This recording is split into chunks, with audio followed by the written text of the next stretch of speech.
he's got his own style, and it's a very rhythmic style of playing. And I like that, and I always found it a bit foreign to the way I play. Nobody voted for the bass. It was the instrument that found you, usually because someone else already had the guitar. Geddy Lee knows that story. He was elected into the role by his own bandmates, handed 4 strings, and told to hold the bottom together. What happened next redefined what holding the bottom could mean. Any band I loved growing up, I dreamed of being able to play with. For over 4 decades with Rush, Lee turned the bass into a lead voice. Melodic, aggressive, impossible to ignore. But behind that invention was a private education, built in car rides, record shops, and darkened concert halls. If a moment in this film surprises you, leave it in the comments. And subscribe for more stories where music history still speaks. These are the 7 bassists Geddy Lee calls genius, and why each one changed everything. Number 7, Paul McCartney. He gets overlooked. The most famous musician alive, and still underestimated on bass. For Geddy Lee, McCartney represents melody hiding beneath the surface, shaping songs from a place most listeners never consciously notice. McCartney did not arrive at the instrument as a technician. He came as a songwriter, and that instinct made every line he played feel round, buoyant, and inseparable from the song itself. The bass does not sit beneath the arrangement. It moves through it, offering an alternate melody the listener feels without ever naming. Lee once said, "He was subconsciously working his way into my psyche as a bass player." That influence runs deeper than style. Tracks like Come Together and Taxman carry bass lines so embedded in the song's identity that removing them would collapse the structure entirely. McCartney did not redefine the bass with force. He redefined it with taste, and that, Lee knows, is the hardest thing to teach. Number 6, Flea. He slaps, he pops, he burns the stage, then plays something so melodic, it catches you off guard. For Lee, Flea carries every tool in the box and knows exactly when to reach for each one. His playing bridges funk, punk, and pure rock aggression without ever losing identity. Lee admires not just the dexterity, but the intelligence underneath it. The ability to serve a pop song and still sound dangerous.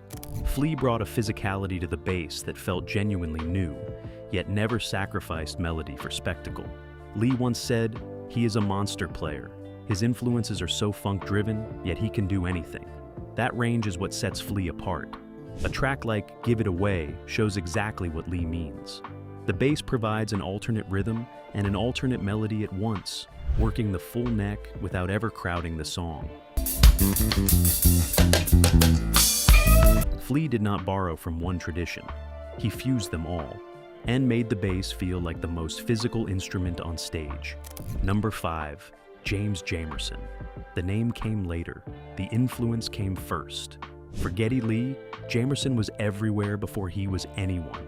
A presence hiding inside every Motown song that poured from car radios throughout his childhood. Growing up, Lee rode 45 minutes each way to his mother's variety store, pop radio filling every mile.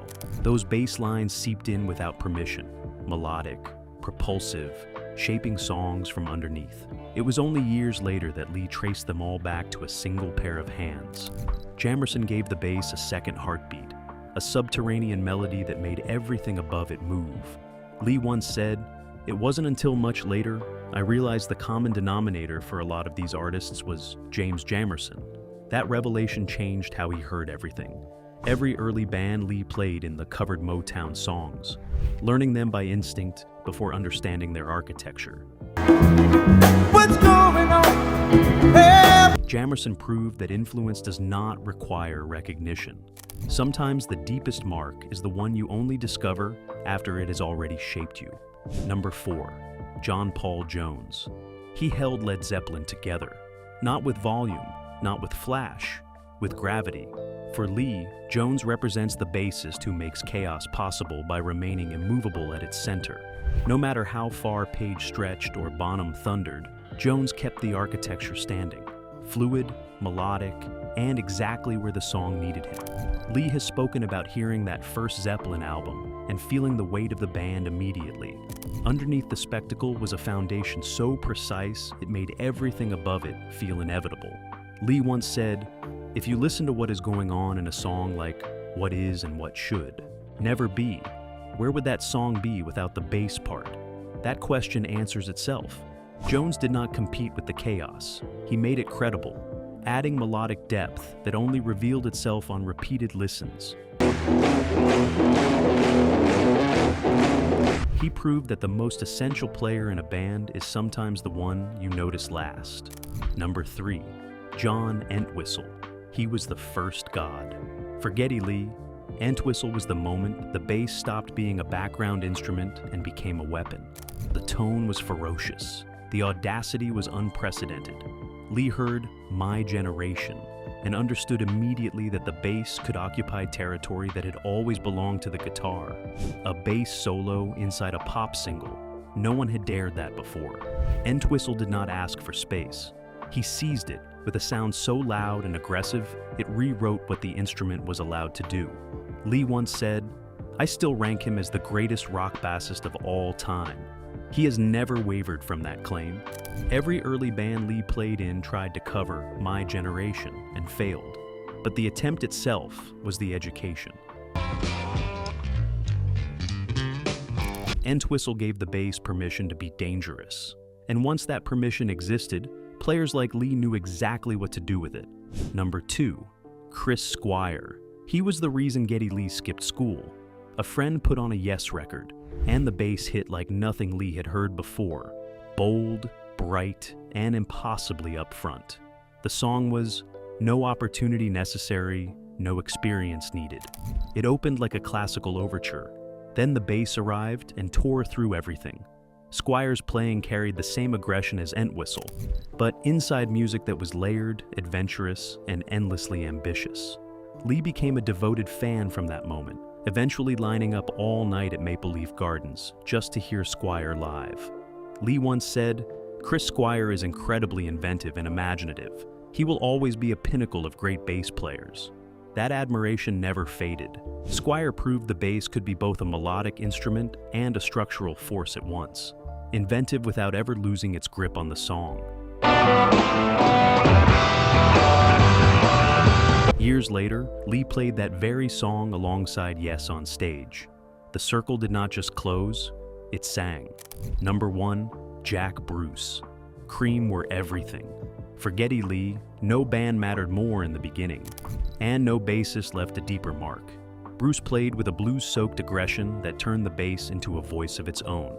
Early Rush modeled itself directly after Cream, learning covers of Spoonful and playing them at coffee houses and high school dances. Lee saw Bruce live at Massey Hall in Toronto, alone because no one else could afford the ticket. That night never left him. In a 3-piece band, the bassist carries a larger burden, and Bruce showed Lee exactly how to fill that space without apology. Lee once said, "Cream were far and away my favorite band. There was a real bond to Jack Bruce's playing for me. That bond shaped everything." Bruce was not just a bassist. He was a vocalist, a songwriter, and a force that made the power trio format feel limitless. He did not just influence Geddy Lee, he gave him a blueprint, and Rush spent a lifetime building on it. These bassists are not trophies on a shelf. They are lessons that never stop teaching. For Geddy Lee, each player marks a moment when the instrument carried more than rhythm. It carried identity, melody, and conviction. Together, they trace a lineage where the bass stopped asking permission and started leading. What connects them is not fame, but purpose. Every player here chose feel over formula, presence over volume. That is why they endure. Long after trends shift and techniques evolve, these musicians still challenge, still inspire, still resonate beneath the surface. And maybe that is the quiet truth behind Geddy Lee's ear. It was never about who played the most. It was about who meant it. If this journey stirred a memory or introduced a name you had not heard before, share your thoughts in the comments and subscribe for more stories where music history still holds its ground.